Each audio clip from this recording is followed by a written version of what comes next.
Ever feel totally overwhelmed when you walk into a supermarket? You just want to buy some jam, but you're faced with a wall of 100 different kinds. Strawberry, raspberry, apricot, fig, with seeds, without seeds, low sugar, organic. Suddenly, a simple task becomes a major decision-making project. You're not alone? This feeling is a classic example of what psychologist Barry Schwartz calls the paradox of choice. The common belief is that more choice is always better. More options mean more freedom, and more freedom leads to greater happiness, right?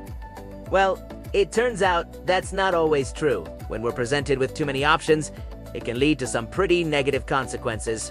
First, there's analysis paralysis. With so many choices disponibles, we get stuck trying to figure out the absolute best one. We spend so much time and energy weighing the pros and cons that we end up not making a decision at all. Think about scrolling endlessly through streaming services only to give up and watch nothing. That's analysis paralysis in action. Second, even if we do manage to make a choice, we're often less satisfied with it. Why? Because with so many alternatives, it's easy to imagine that one of the options we didn't pick might have been better. This creates a sense of regret or buyer's remorse. You finally pick a jam, but as you eat it, you're wondering if that fancy artisanal fig spread would have been more delicious. The opportunity cost, meaning the benefits of the choices you gave up, feels massive, and it subtracts from the enjoyment of what you actually chose. Finally, this overload of choice can lead to a significant escalation of expectations. When there are only a few options, your expectations are reasonable. But when there are 100, you believe that one of them must be absolutely perfect. And when the jam you picked is just good, not life-changingly perfect, it feels like a disappointment. The gap between our high expectations and reality can leave us feeling let down, even if the choice we made was perfectly fine. So, what can we do to escape this paradox and find some mental clarity? The key is to simplify.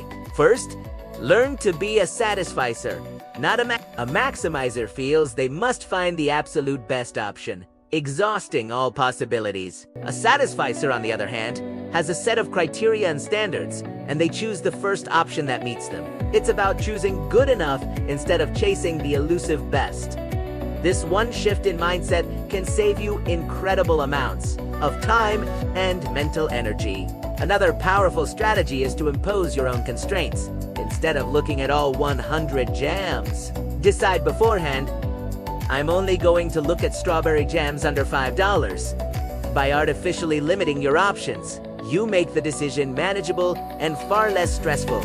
You can apply this to anything, from what clothes to buy to what to watch on TV. Set your own rules to cut through the noise. Ultimately, the goal is to reclaim your focus and your peace of mind.